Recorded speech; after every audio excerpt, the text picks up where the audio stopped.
ஜெபம். ஸ்தோத்திரம் தகப்பனே, ஸ்தோத்திரம் சுவாமி. நன்றியோடு உம்மை துதிக்கிறோம், உம்மை ஸ்தோத்திரிக்கிறோம். இந்த நல்ல மாலை வேளைக்காக நன்றி செலுத்துகிறோம். ஏற்பட்ட அற்ப சொற்ப இந்த அஹ், தவறுகளினாலும் ஆண்டவரே, இது தாமதமானாலும் சுவாமி, உம்முடைய கிருபை எங்களோடு இருப்பதாக ஆவியானவர் பொறுப்பேற்றுக் கொள்ளுங்க. இந்த நேரத்துல நாங்க என்ன காரியங்களை தியானிக்க வேண்டுமோ அதை தியானிக்கும்படி ஆவியானவர் எங்களுக்கு உதவி செய்யும்படியா இதை நோக்கி பார்க்கிறோம். உம்முடைய கரத்துல நாங்க தாழ்த்தி ஒப்பு கொடுக்கிறோம். நீர் பொறுப்பேற்றுக்கொள்ள சுவாமி. இந்த வேளையில உம்முடைய நாமத்தை மகிமைப்படுத்தும்படியாய் ஜெபிக்கிறோம். இன்னும் வர இருக்கிற மக்கள் சீக்கிரமாய் வந்து சேர உதவி செய்யும். தாழ்த்தி ஒப்பு கொடுக்கிறோம், பொறுப்பேற்றுக்கொள்ளும். நேசிக்கிற இயேசு கிறிஸ்து மூலமாய் வேண்டிக் கொள்கிறோம் பிதாவே. Amen, amen. Welcome everyone. Kindly bear with me. எனக்கு அது பார்க்கல, நான் 2:15 அது எப்படி தவறுதெல்லாம் வந்திருக்குன்னு தெரியல. அதனால நான் பாட்டுக்கு வெயிட் பண்ணிக்கிட்டே இருக்கிறேன். நல்ல வேளை one of the sisters rank up. அது மூலமா இப்போ நானும் அதை ரெக்டிஃபை பண்ணினேன். இப்போ நீங்க எல்லாரும் வந்துட்டீங்க. I am very happy. கர்த்தருடைய பரிசுத்த நாமத்துக்கு ஸ்தோத்திரம். இந்த வேளையிலும் நாம 45ஆம் அதிகாரத்தை தியானிக்க வேண்டியவர்களா இருக்கிறோம். 44 அதிகாரத்தை கடவுள் கிருபையில நாம முடிச்சிருக்கோம். அதுல ஒவ்வொரு அதிகாரங்களிலும் நாம கர்த்தர் நம்மோடு கூட இடைப்பட்டு கொண்டே இருந்தார், பேசிக்கொண்டே இருந்தார். அநேக காரியங்களை நாம கற்றுக்கொண்டோம். நம்முடைய வாழ்க்கைக்கு அநேக காரியங்கள் பிரயோஜனமாய் இருந்தது. இந்நாளிலும் நாம 45ஆம் அதிகாரத்திற்கு கடந்து செல்வோம். இதுவும் ரொம்ப இன்ட்ரெஸ்டிங்கான ஒரு சாப்டர். இது இந்த முந்தின அதிகாரத்தின் கடைசி வசனங்களோடு சேர்ந்து ஆரம்பித்தால் இன்னும் நல்லா இருக்கும். ஆனா அதை நம்ம அன்றைக்கே பார்த்துட்டோம். அந்த அந்த அதிகாரத்துல இப்போ கோரேசை பற்றி நாம தீர்க்கதரிசி இன்ட்ரடியூஸ் பண்ணும்போது, அவர் ஒரு பெரிய சிறந்த வீரர், ஒரு பெரிய திறமையான ராஜா அல்லது நல்ல ராஜா அப்படின்னெல்லாம் அங்க பார்க்கல. நாம அவரை கர்த்தரே எப்படி குறிப்பிட்டு சொல்லுகிறார் என்றால், அவன் என் மேய்ப்பன் அப்படின்னு சொல்றாங்க. மேய்ப்பன் என்று சொல்லும்போது தன்னையே மேய்ப்பனாக அநேக இடங்களிலே சொல்லி இருக்கிறார். எசேக்கியேல் தீர்க்கதரிசன புத்தகத்துல, ஏசாயாவிலேயே இன்னொரு இடத்துல, யோவான் எழுதின சுவிசேஷத்துல, இங்கெல்லாம் தன்னையே அவர் ஒரு நல்ல மேய்ப்பனாக காட்டினார். அப்போ அப்படிப்பட்ட அந்த சிறந்த குணங்களை கொண்ட ஒரு மேய்ப்பனாக கோரேஸ் ராஜாவை சொல்லுகிறார். ஏன் நான் ரொம்ப ஸ்பெசிபிக்கா சொல்றேன்னா, கோரேஸ் ராஜா ஒரு கர்த்தரை அறியாத தேசத்திலிருந்து எழும்பின ராஜா. ஆனா அவரை கர்த்தர் தன்னுடைய திட்டத்திற்காக பயன்படுத்துகிறார். இப்படி கர்த்தர் பயன்படுத்துகிற ஒரு கருவியா இருப்பதும் மிக சிறப்பல்ல. ஏன்னா அது சிறப்பு. ஆனாலும் அதை காட்டிலும் இந்த கோரேஸ் ராஜாவுக்கு அநேக சிறப்புகள் உள்ளது.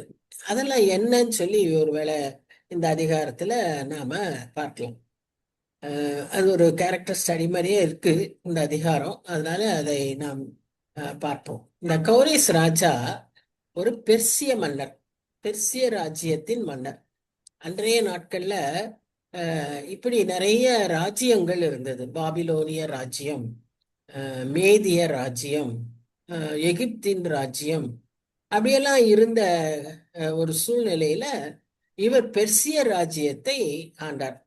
இவர் பெர்சிய ராஜ்யத்தை நாம் பார்ப்போம், பயங்கர விஸ்தாரமாக்கி அநேக மக்களை அவர் தன்னுடைய ராஜ்யத்துல சேர்த்து கொண்டார். ஜனங்களை, டிஃப்ரெண்ட் கைண்ட்ஸ் ஆஃப் பீப்புளை தன்னுடைய ராஜ்யத்துல சேர்த்து கொண்டார்.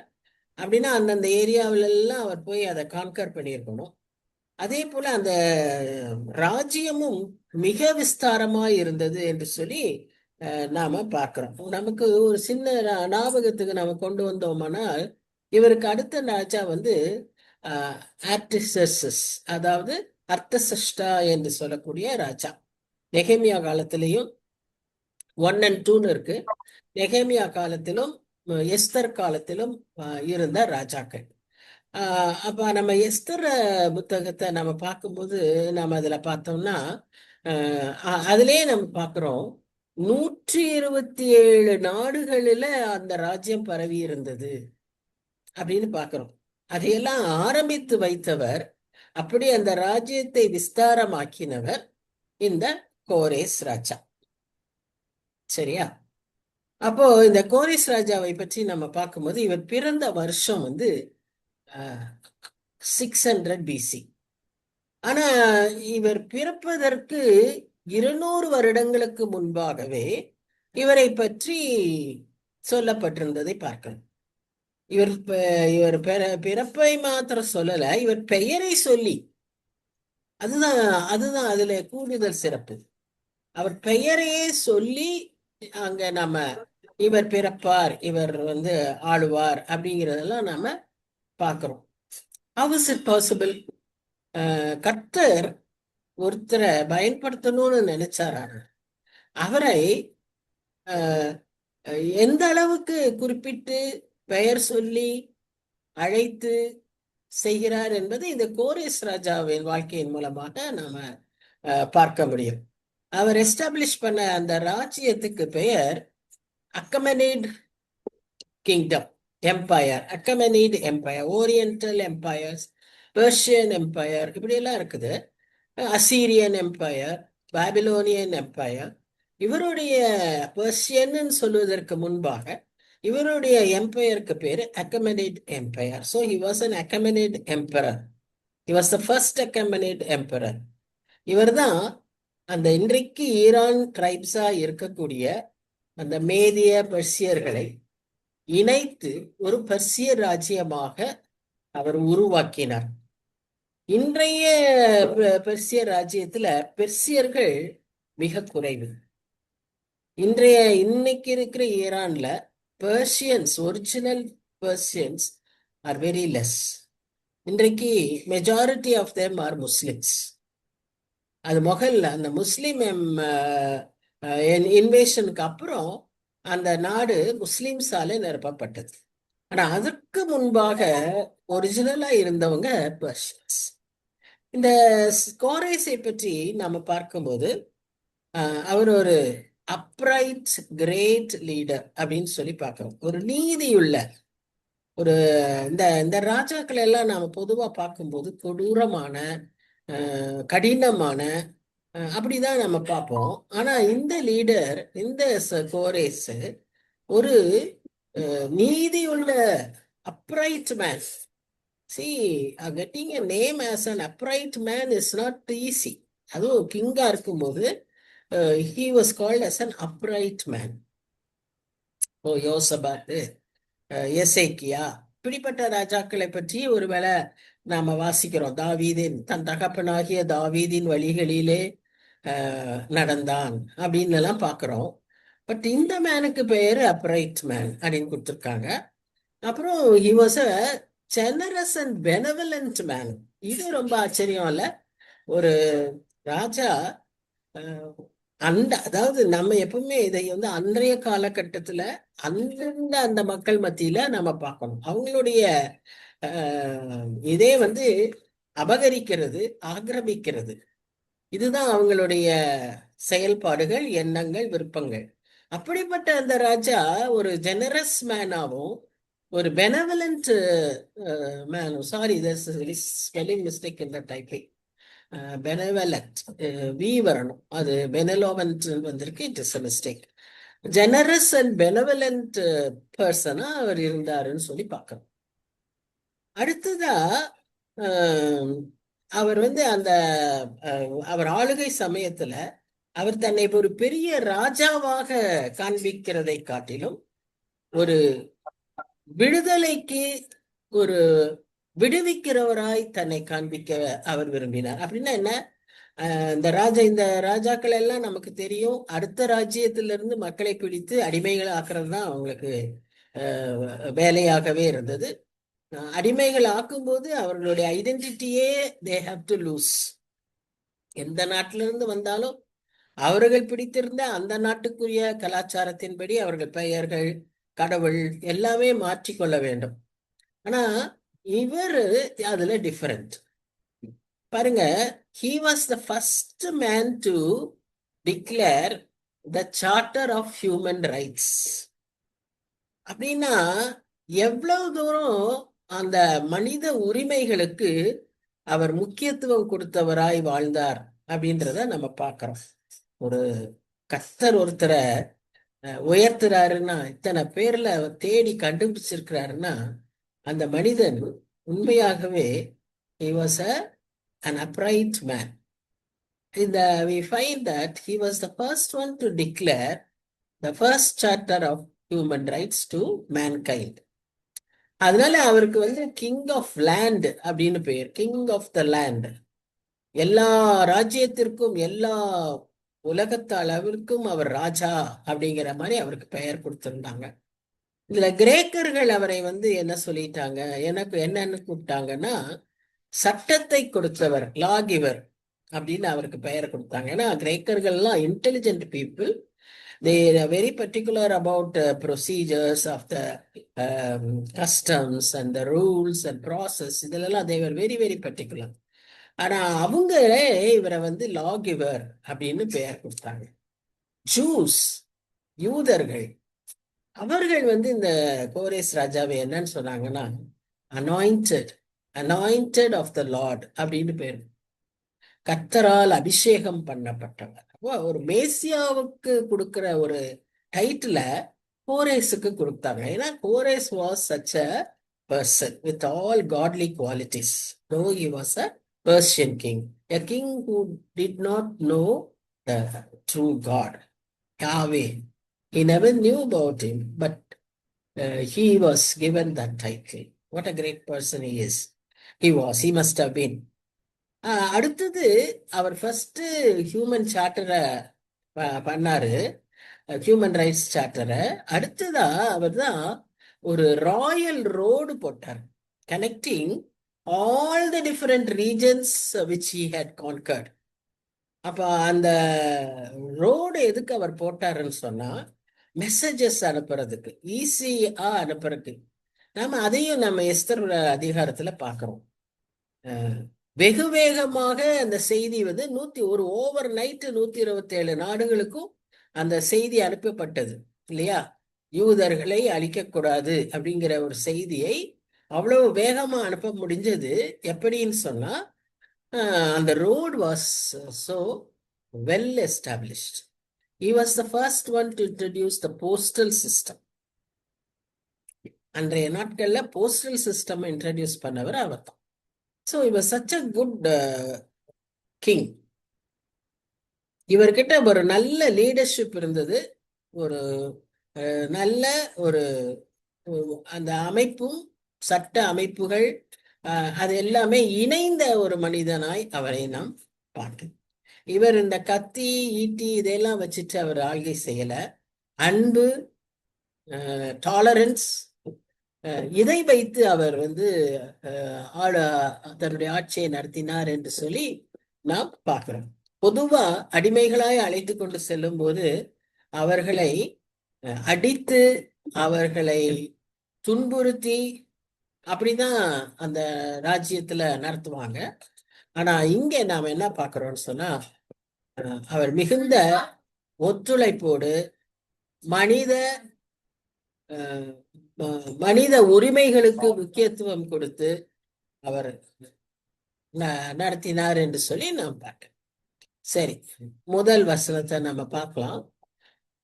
கர்த்தராகிய நான் அபிஷேகம் பண்ணின கோரேஸ்க்கு முன்பாக ஜாதிகளை கீழ்ப்படுத்தி ராஜாக்களின் இடைக்கட்டுகளை அவிழ்க்கும்படிக்கும் அவனுக்கு முன்பாக வாசல்கள் பூட்டப்படாதிருக்க கதவுகளை திறந்து வைக்கும்படிக்கும் அவனை பார்த்து அவன் வலது கையை பிடித்து கொண்டு அவனுக்கு சொல்லுகிறதாவது. This is a privilege which each and every single child of God would want. இல்லையா? என்ன அங்க நம்ம பார்க்கிறோம்? ஜாதிகளை அவன் கீழ்ப்படுத்தணும், ராஜாக்களின் இடைக்கட்டுகளை அவிழ்க்கபடிக்க, அப்படின்னு ராஜாக்களை தூக்கடிக்கணும். அவன் கடந்து செல்லும் போது வாசல்கள் தடையே இல்லாம வாசல்கள் திறந்து வைக்கப்பட்டிருக்கணும். அடுத்ததான் அவன் கையை அவர் பிடித்துக்கொண்டு நடத்தி செல்லுவார். எப்படி ஒரு ஒரு அற்புதமான ஒரு ஸ்லாக்கியம் பெற்ற மனிதனாய் அவரை நாம் பார்க்கிறோம். கர்த்தர் கர்த்தர் அதை அவருக்கு சொல்றார். ஜெனபோன் அப்படிங்கிற ஒரு ஹிஸ்டாரியன் அவருடைய புக்கில் ஒரு பெரிய லிஸ்ட் ஆஃப் பீப்புள இனம், அதாவது பீப்புள் குரூப்ஸ் அவர் கான்கர் பண்ணதை ஒரு பெரிய லிஸ்ட் அந்த அவருடைய புஸ்தகத்துல எழுதியிருக்காரு. அது பார்த்தீங்கன்னா எல்லா டைப் ஆஃப் பீப்புளும் அதுல இருக்காங்க. அன்றைய நாட்டில் இருந்த எல்லா ராஜ்யத்தின் மக்களும் அதுல இருக்காங்க. சீரியர்கள் இருக்காங்க, அசீரியர்கள் இருக்காங்க, அரபியர்கள் இருக்காங்க, கப்பதோக்கியர் இருக்காங்க, பிரிகியர் இருக்காங்க, லீடியர் இருக்காங்க, பினீஷியன்ஸ் அப்படின்னா அந்த தீரு அந்த பக்கத்துல இருக்கிற அவர்கள் இருக்கிறார்கள், பாபிலோனியர் இருக்கிறாங்க, இந்தியன்ஸ் இருக்கிறாங்க. முக்கியமா அதுதாங்க, இந்தியன்ஸ் இருக்கிறாங்க. அப்புறம் மெனி அதர் நேஷன்ஸ் அப்படின்னு ஒரு பெரிய லிஸ்டே அவர் போட்டிருக்கிறார். அது மாத்திரம் இல்ல, சவுத் சைட்ல எகிப்து வரைக்கும் அவர் போயிருக்கிறாரு. அது ஹெரோடட்டஸ் அப்படிங்கிறவர் அவருடைய புஸ்தகத்தில் எழுதியிருக்காரு. அடுத்த சைட்ல கிரேக்கம் வரைக்கும் போயிருக்கிறாரு. சைப்ரஸ் தீவில் உள்ள சைப்ரியன்ஸையும் கான்கர் பண்ணியிருக்காரு. So he was a very successful king, great conqueror. See இங்க பாத்தீங்கன்னா அந்த அவர் கைப்பற்றின முற்றுகையிட்ட அவருடைய ஜன கூட்டங்கள் நாம் பார்க்கலாம். எவ்வளவு வித்தியாசமான மக்களை அவர் வந்து கான்கர் பண்ணியிருக்கிறாருன்றதை இந்த படத்துல நாம பார்க்க முடியும். Black Sea area, Caspian Sea area, Persian Gulf, Mediterranean Sea, Red Sea, all areas around that place, including India வரைக்கும் இவருடைய எக்ஸ்டென்ஷன் இருக்கு. அதனாலதான் எஸ்தர் புத்தகத்துல இந்தியாங்கிற பெயர் வந்திருக்கு. ஏன்னா இவரே அந்த ராஜ்யத்தை எல்லாம் காண்க. இதுல ஒரு கிளைமேக்ஸ் சிச்சுவேஷன் எது நமக்கு ரொம்ப முக்கியம், வேதத்தில் இது ரொம்ப முக்கியமாய் குறிக்கப்பட்டிருக்கிறது எதுன்னா அவருடைய பாபிலோனிய முற்றுகை. அன்றைய பாபிலோன் வந்து நேபுகாத் நேச்சர் காலத்துல மிக செழிப்பாய் இருந்த ஒரு எம்பையர். அதுவும் விஸ்தாரமான எம்பையர். அதுல நிறைய செடிகள், ஏன்னா அந்த ராணிக்கு செடிகள் மேல அதிக பிரியமா. அதனால அந்த ராஜா எல்லா இடத்திலும் கண் பார்க்கும் இடமெல்லாம் அவர் வந்து மரங்களை நட்டு செடிகளை வைத்து பசுமையாக்கி வைத்திருந்தார். நம்ம எல்லாருக்குமே தெரியும்.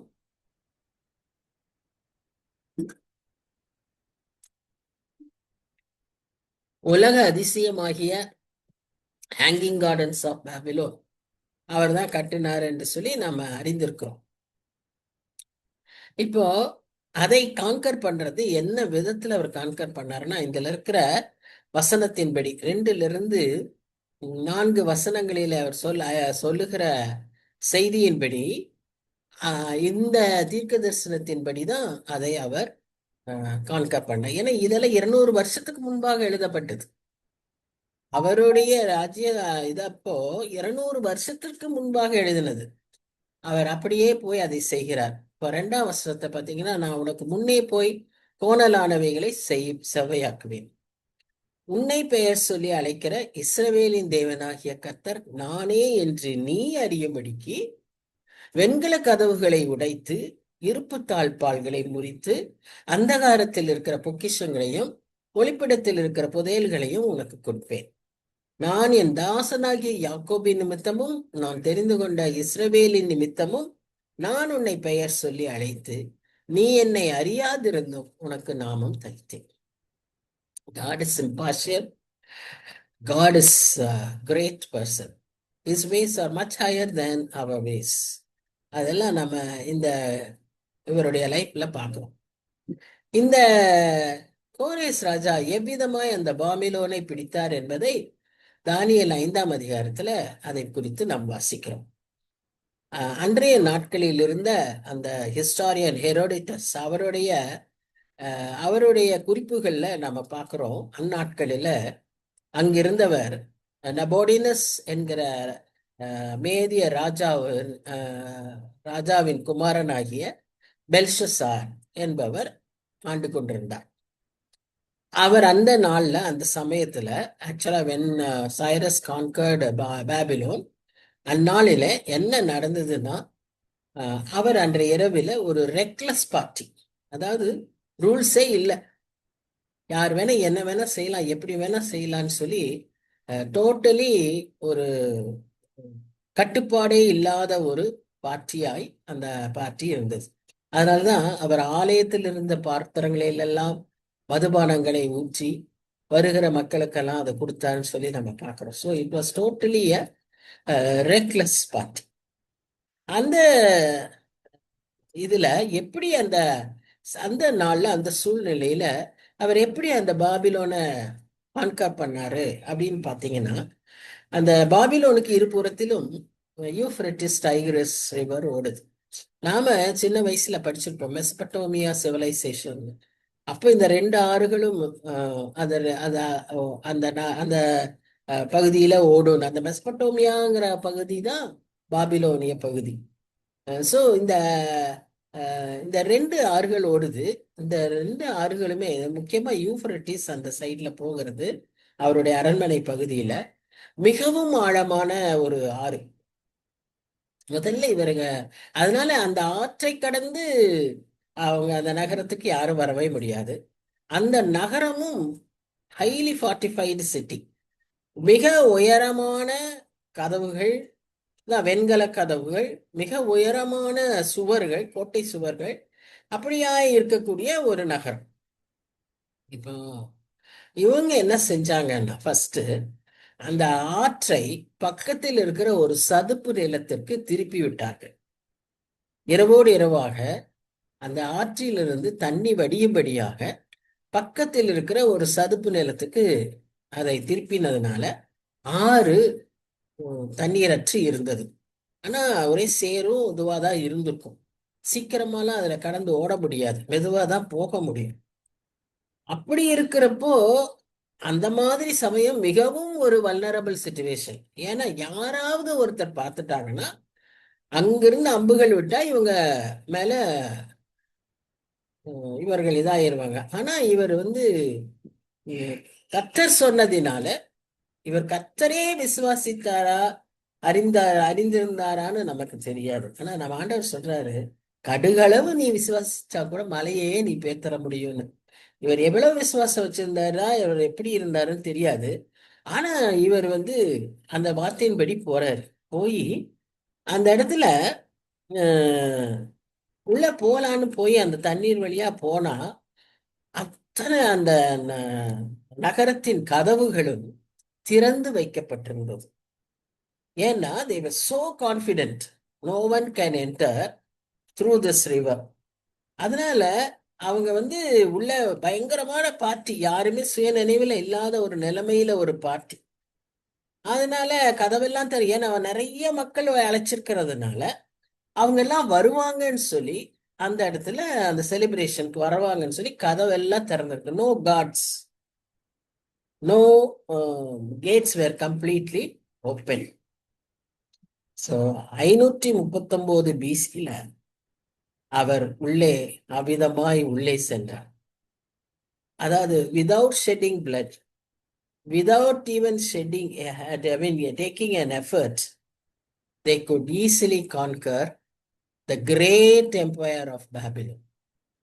அன்றைக்கு பாபிலோனுனாலே ஒரு சிகரமாய் இருந்த அந்த ராஜ்யத்தை எளிதாக இப்படி ஒரு ரத்தம் சிந்தாம, ஒரு சண்டை போடாம, சும்மா வாக்கின் இன்டர்வியூங்கிற மாதிரி they just walked in and conquered. எவ்வளவு ஆச்சரியம் பார்த்தீங்களா? கர்த்தர் எப்படிப்பட்ட பெரிய காரியங்களை அவரால் செய்ய முடியும் என்பதை நாம் இங்கே பார்க்கிறோம். அவருடைய பர்பஸ், அவருடைய பிளான், அவருடைய திட்டம் நிறைவேறுவதற்கு அவர் எப்படியானாலும் அதை நிறைவேற்றி முடிக்க வல்லவராய் இருக்கிறார். ஆச்சரியம். அந்த ராஜா அங்க நடுங்கிட்டு இருக்காரு. அந்த கையுறுப்பை பார்த்து அவர் முழங்கால்லாம் நடுங்கிட்டு இருக்குன்னு சொல்லி பார்க்கிறோம். அப்படி ஒரு நிலைமை அங்க உருவாக்கி, he was not in his senses, but he could easily, Cyrus easily conquer that Babylon. இவ்வளோ பெரிய அந்த எல்லோ ஏரியா தான் மேதியா அண்ட் பெர்சியா. இந்த கிரீன் கலர் இதுதான் பாபிலோன். ஒருவேளை இதுல சின்னதா தெரியுது, ஆனா பெரிய அதிக ஒரு எம்பையரா தான் அந்நாட்களில் இருந்தது நேபுகாத் நேச்சார் பீரியட்ல. But that was taken over by Cyrus. நம்ம இதை அந்த சிலையிலேயே நம்ம பார்க்கிறோம். நேபுகாத் நேச்சார் கண்ட அந்த சிலையிலே அதனுடைய விளக்கங்களை தானியேல் சொல்லும்போது அதை சொன்னார். உம்முடைய ராஜ்யம் முடிவுக்கு வரும், அதற்கு பின்பாக இவர்கள் மேதியரும் பெர்சியரும் ஆழ்வார்கள்னு அவர் சொன்னது எல்லா தீர்க்க தரிசனங்களும் நிறைவேற இந்த கோரேசை கர்த்தர் பயன்படுத்தினார். இது ஒரு ஆச்சரியமான ஒரு காரியம். So on that night Babylon fell by the guidance and presence of God. ஆனா இந்த சைரஸ்க்கு அப்படியெல்லாம் அவரை பற்றியெல்லாம் நம்ம அவருக்கு கர்த்தரை பற்றி ரொம்ப தெரியாது. இதுல ஆச்சரியம் அதுதான். கர்த்தரையே தெரியாத ஒரு மனுஷனை அவர் அபிஷேகம் பண்ணி அனாயின்ட்மெண்ட், அப்படி அனாயிண்டிங் அப்படின்னு சொன்னா என்ன அர்த்தம்னா, ஏதோ ஒரு நாளுக்கு சம்பவம் அல்ல. இன்னைக்கு நிறைய பேரு அபிஷேகம் பெற்றிருக்கேன்னு சொன்னா அது ஒரு நாள்ல பெற்றுக்கொண்ட அபிஷேகத்தை பற்றி அவங்க பேசுறாங்க. அதல்ல. God anoints people at every time when he is using them for a specific purpose. Zerubbabel, பெசலியேல், Kores, God uses them and God anoints them for a specific purpose. Here he used Cyrus for this purpose. அதுல அவருடைய கரம் அவரோடு கூட இருந்தது, அவருடைய ஆசீர்வாதம் அவரோடு கூட தங்கி இருந்தது, அவருடைய பிரசன்னம் அவரோடு இருந்தபடியினால he could easily win over Babylon.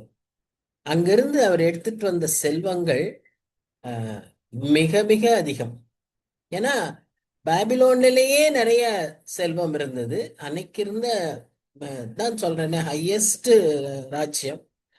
அதுல இங்க எருசலேமில் இருந்து அவங்க தங்கத்தையும் வெள்ளியையும் அப்படியே சுரண்டி சுரண்டி எடுத்துட்டு போயிட்டாங்க இந்த முற்றுகை சமயத்துல நேபுகாத் நேச்சார். ஏன்னா எப்படி எருசலேமில் அவ்வளவு தங்கம் இருந்தது? சாலமோன் ஆலயத்தை கட்டும்போது, தேவாலயத்தை கட்டும்போது சாலமோன் அந்த தேவாலயத்துல எவ்வளவு அவருக்கு கொண்டு கொடுத்தாங்கன்னு நம்ம வேதத்துல வாசிக்கிறோம். 4ஆம் புஸ்தகம், ராஜாக்கள் புஸ்தகம், அதுல எல்லாம் நம்ம வாசிக்கிறோம். அப்போ அந்த வைத்திருந்த அத்தனை பொருட்களையும் இங்க கொண்டு வந்துட்டார், பாபிலோனுக்கு கொண்டு வந்தார்.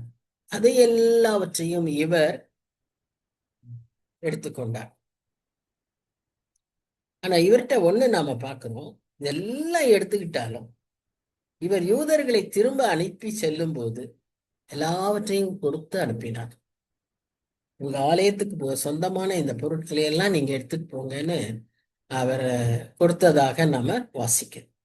சோ அவர் இங்க இந்த கோரேஸ் ராஜா 200 அவரை பற்றி சொல்லப்பட்ட அந்த தீர்க்க தரிசனம் 200 வருஷங்களுக்கு அப்புறம் அது நிறைவேறினாலும் அவர் அதை அவருடைய மக்களுக்கு, யூதர்களுக்கு அவர் சொன்னபடியே, கர்த்தர் தனக்கு கட்டளையிட்டபடியே அவர் அதை செய்தார்.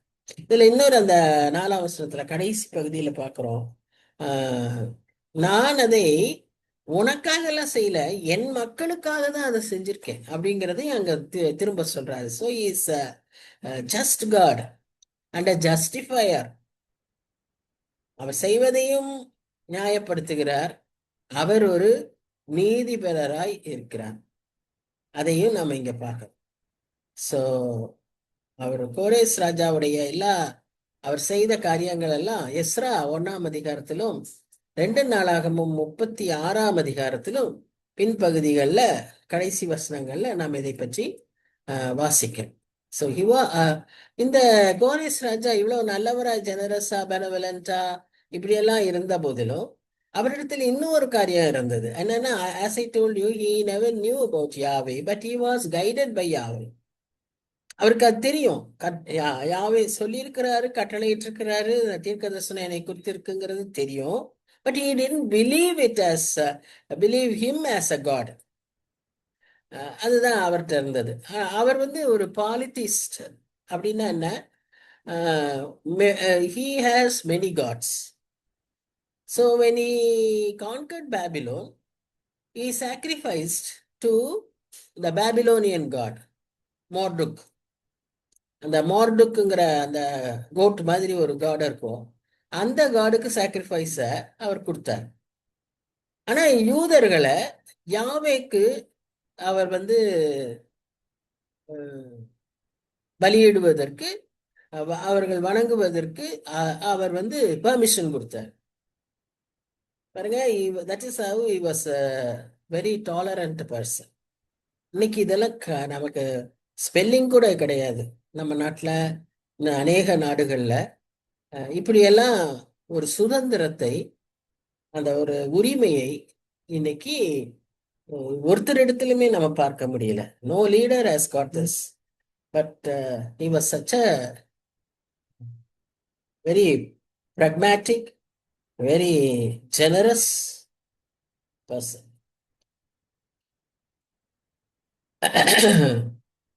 அதான் கோரேசை பெயர் சொல்லி அழைத்தார். அவர் பெயர் சொல்லி அழைத்து இந்த வேலையை அவருக்கு கொடுத்தார்.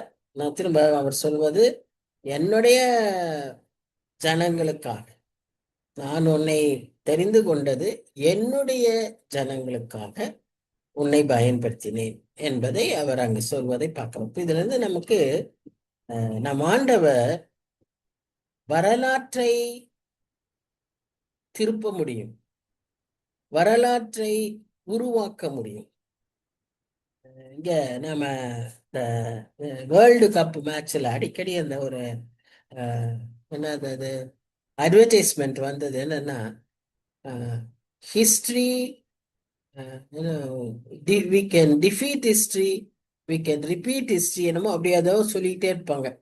அப்படி வந்தது. அது போல கர்த்தர் இந்த வரலாற்றை ஆளுகை செய்கிறவர், வரலாற்றை மாற்றுகிறவர். அவரால் எதையும் செய்ய முடியும். Overnight, the great empire of Babylon was defeated. ஒரு புது சாப்டர் உருவாச்சு. So all this could be possible only with Yahweh. So அத நாம இங்க பார்க்கிறோம். அந்த கோரேசும் அதை புரிந்திருப்பார் என்று நாம் நம்புகிறோம். இன்றைக்கும் நமக்கு இருக்கிற நம்பிக்கை, நம்முடைய வாழ்க்கையில் இருக்கிற பிரச்சனைகள் நமக்கு ஒரு மலை போன்று, ஒரு பெரிய கோட்டை போன்று, என்னதான் செய்ய முடியும், நமக்கு என்ன கெப்பாசிட்டி இருக்கு, நமக்கு என்ன, we are not that smart, நமக்கு அவ்வளவு இல்ல, இன்டெலிஜென்ஸ் இல்ல, என்ன வேணா நம்ம சொல்லிக்கிட்டே இருக்கலாம். we are just ஒரு சிறை கைதிகள். அந்த அளவுக்கு கூட, அந்த அளவு ஒரு பரிதாபமான நிலைமையிலேயே நாம இருந்தா கூட, நெருக்கப்பட்ட ஒடுக்கப்பட்ட சூழ்நிலையில இருந்தாலும் கர்த்தரால் அந்த சூழ்நிலையை மாற்ற முடியும். He can make it to be useful for us to inherit the kingdom of God. And so why he allows this kind of அந்த affliction, அந்த chastening, இதெல்லாம் நம்ம சீர்படுத்துறது, நம்மை உருவாக்குகிறது. இந்த கண்ணோட்டத்துல நாம் இந்த பாடுகள், இந்த பிரச்சனைகள், இந்த ஒரு டிஃபிகல்ட் சிச்சுவேஷன்ஸ், கிரைசிஸை யோசிச்சு பார்த்தோமானால் நிச்சயமாக நம்மால அதை ஒரு சந்தோஷமாக ஏற்றுக்கொள்ள முடியும். பவுல் 2 கொரிந்தியர் 12ஆம் அதிகாரத்துல அவர் சொல்றாரு, என் பாடுகளுக்காக நான் சந்தோஷப்படுகிறேன் அப்படின்பாரு. அது எப்படி நம்ம, ஏன்னா அவர் 3 தடவை ஜெபிச்சு அவருக்கு அதுக்கு பதில் வரல. இப்ப நம்முடைய சேம் சிச்சுவேஷன்ல அவர் இருக்காரு. நாம நிறைய தடவை எத்தனையோ காரியங்களுக்கு ஜெபிக்கிறோம், இன்னும் பதிலே வரல. ஆனா கடைசியில அவர் ஒரு பதில் கொடுக்கிறாரு. என்னன்றாரு, என் கிருபை உனக்கு போதும், உன் பலவீனத்திலே என்னுடைய மகிமை விளங்குன்றார். இப்ப அவர் என்ன சொல்றாரு, நான் என் சந்தோஷத்தை, என்னுடைய பாடுகளை நான் எதிர்பார்த்து என் பாடுகளுக்கு நான் சந்தோஷப்படுறேங்கிறார். So he see the attitude of Paul has been changed. He has been transformed. He has understood the plan of God. How? Through this tribulation. He allowed this tribulation. He allowed this delay. He did not want to answer. எத்தனை பெரிய அற்புதங்களை செய்த ஆண்டவருக்கு தன்னுடைய ஊழியக்காரனாகிய பவுலுக்கு அது செய்யறது பெரிய கஷ்டமே கிடையாது. ஆனா ஏன் அது செய்யல? இதுதான் காரணம். பவுல் மாறினார், பவுலை மாற்றினார். அந்த 9ஆம் அதிகாரத்துல அவரை தமஸ்கு வீதியில சந்தித்ததிலிருந்து அவர் பவுலையும் உருமாற்றி கொண்டே இருக்கிறார். பவுலும் அநேகரை உருமாற்றி கர்த்தருக்குள்ள நடத்திக்கிட்டு இருக்கிறார். ஸோ அது மாதிரி தான். So God uses all these things for a redemptive purpose. அதுதான் அது பின்னால இருக்கக்கூடிய ஒரு பெரிய ரகசியம். கர்த்தர் அவருடைய கைகள்ல ராஜாக்களின் இருதயத்தை வைத்திருக்கிறாருன்னு நம்ம வாசிக்கிறோம் இல்லையா?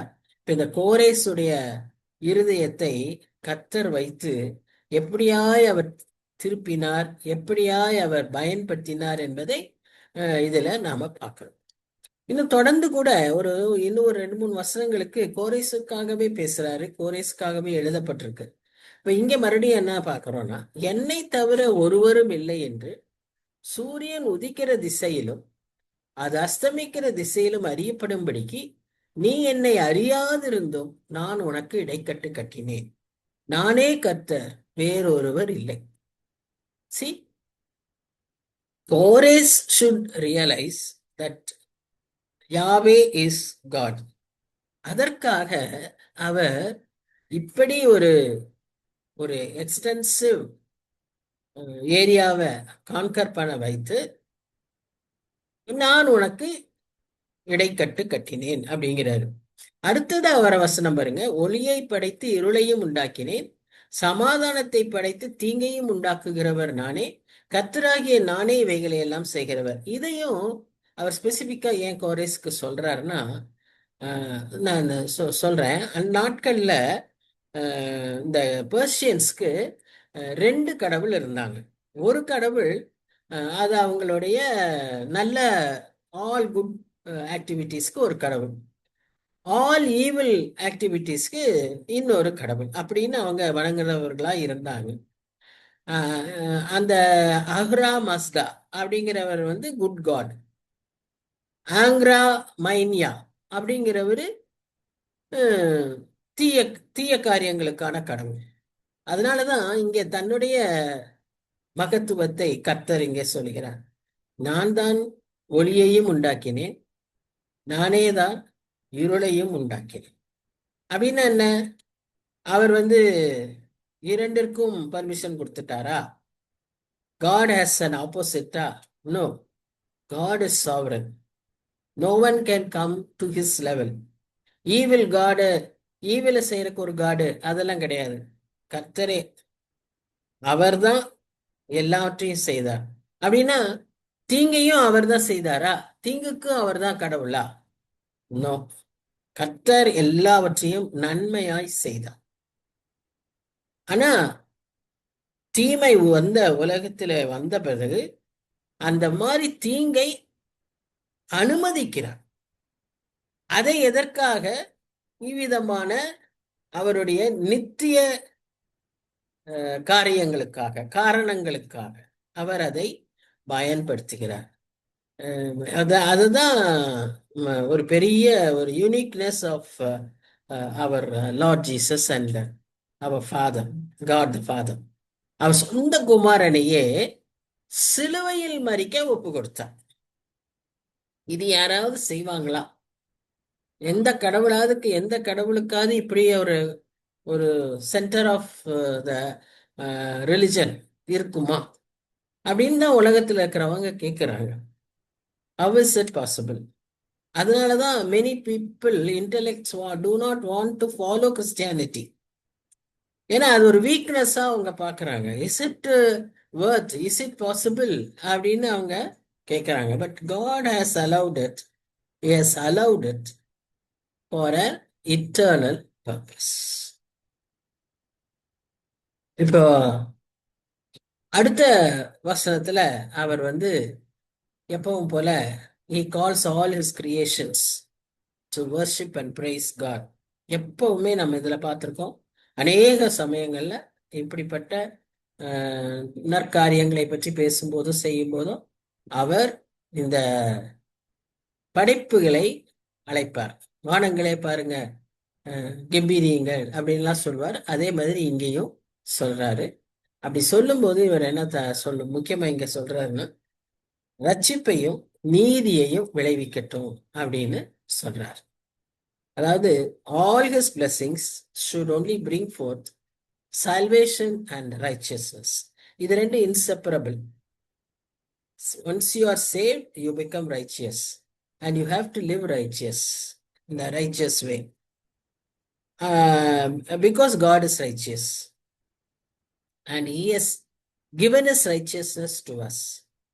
நமக்கு அந்த சால்வேஷனை கொடுக்கும் போதே அவருடைய நீதியையும் நமக்கு தருகிறார் என்று நாம் அறிந்திருக்கோம்.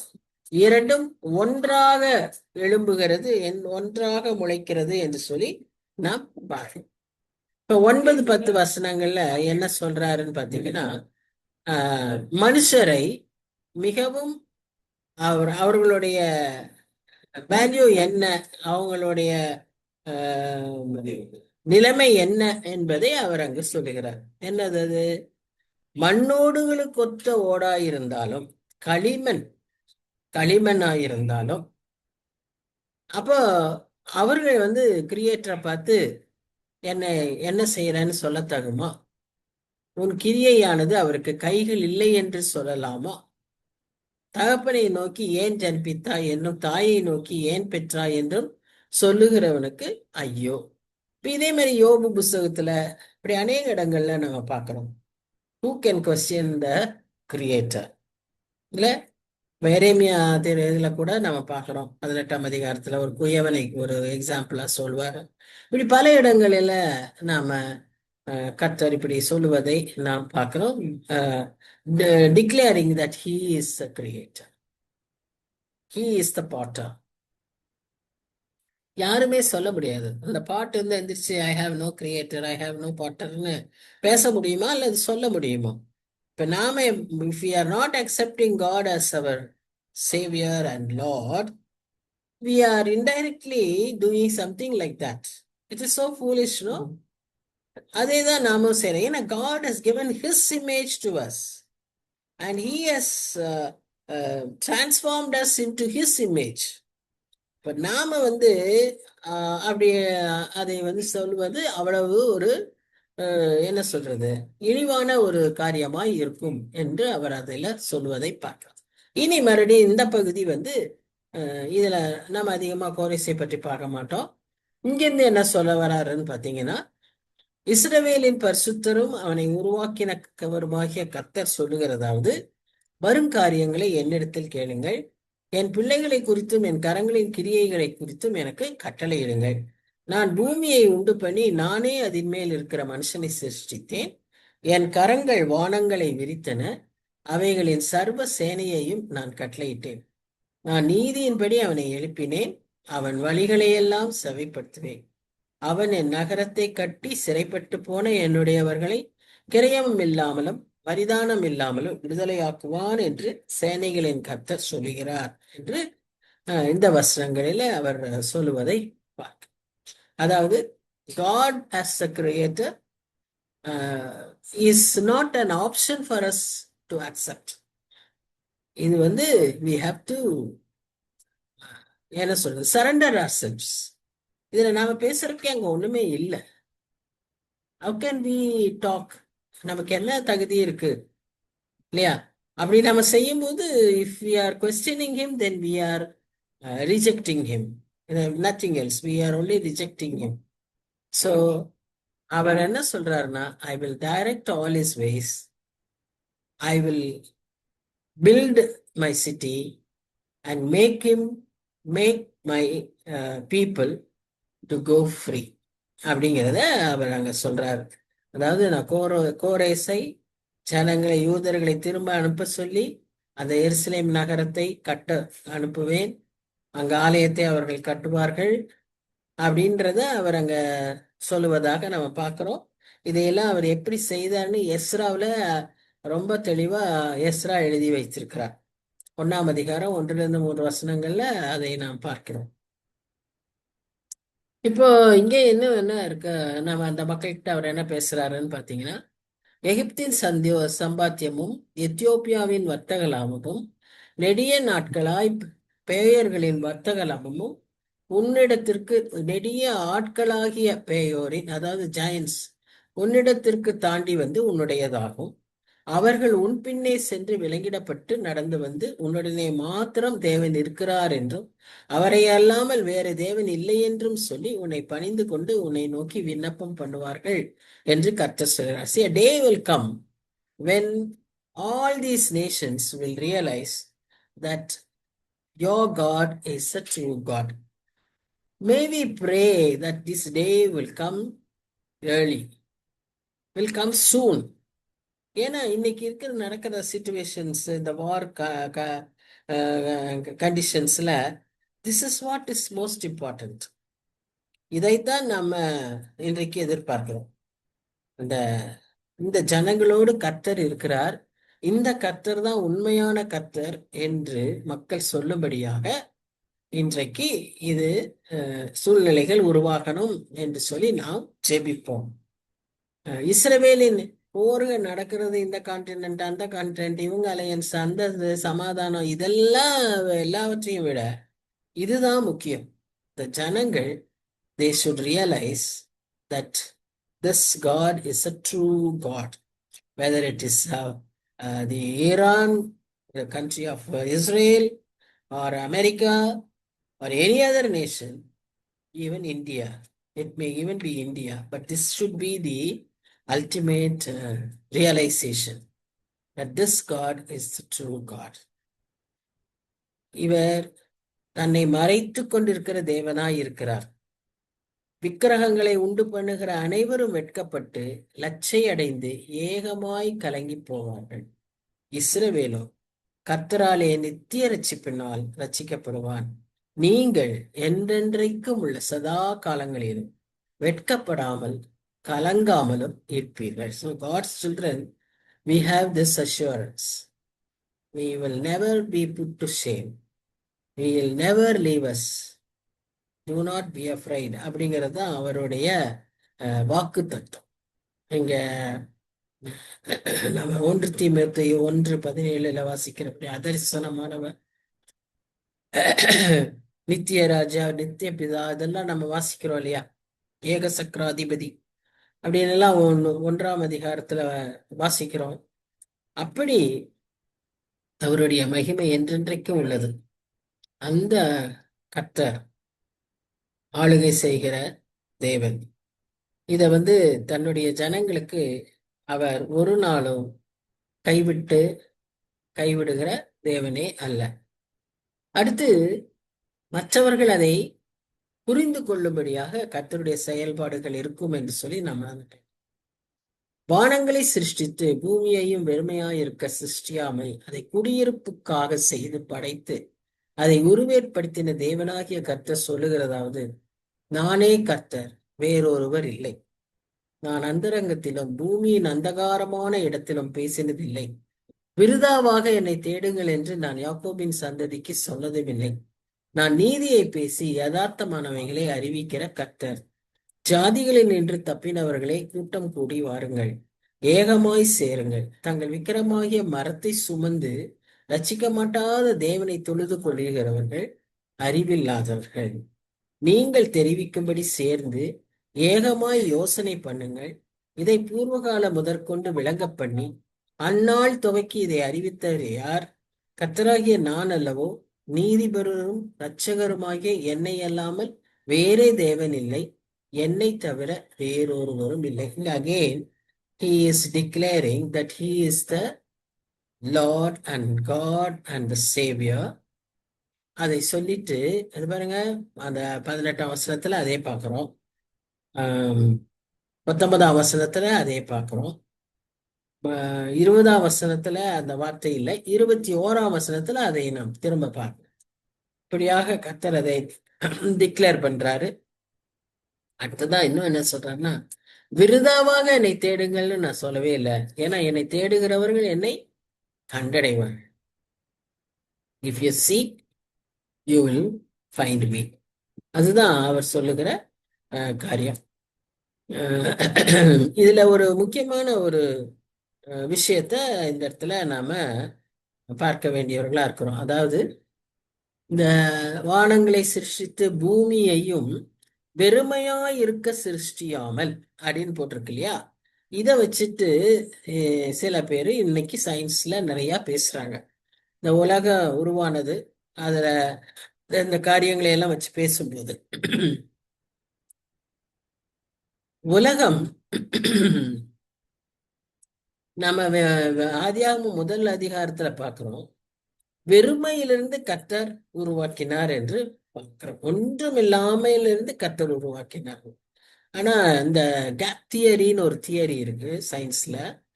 இந்த வேர்ல்டு ஃபார்மேஷனை பற்றி சொல்றாங்க, எர்த் ஃபார்மேஷனை. அதுல அவங்க சொல்றாங்க, அத அந்த அந்த மாதிரி ஆகிவிட்டது, அதை அவர் அதற்கு பின்பாக உருவாக்கினார். அதாவது they say earth became without form and void. What we say is earth was without form and void. See the difference. earth was without form and void தான் நமக்கு கொடுக்கப்பட்டிருக்கிற வேத வசனம். ஆனால் இன்னைக்கு கேப் தியரின்றவங்க என்ன சொல்றாங்கன்னா, earth became அப்படின்னு சொல்றாங்க. எப்படி அவங்க அதை சொல்றாங்க? ஃபாசில் ரெக்கார்ட்ஸ் எத்தனையோ வருஷங்களுக்கு முன்பாக, ஈவன் பிப்ளிக்கல் டைம்ஸ்க்கு முன்னால இந்த ஃபாசில்ஸ் எல்லாம் இருந்தது அப்படின்னு சொல்லி அவங்க அந்த கேப் தியரி அப்படிங்கிறத சயின்ஸ் சொல்லிட்டு இருக்காங்க. உண்மைதான், ஃபாசிலைசேஷன்லாம் இருந்தது. நமக்கு இப்போ புரியாத மிருகங்கள்லாம் அந்நாட்கள்ல வாழ்ந்து கொண்டிருந்தது. எல்லாமே ரைட்டு. ஆனா வேதத்தின்படி நமக்கு கொடுக்கப்பட்டிருக்கிற வெளிச்சம், நமக்கு கொடுக்கப்பட்டிருக்கிற விளக்கம் என்னன்னு சொன்னா, death came only after Adam's சின்.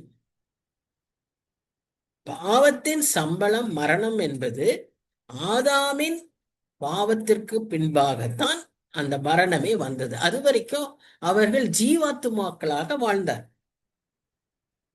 அவர்களை படைக்கும் போது ஜீவாத்துமாக்களாக தான் படைத்தார்.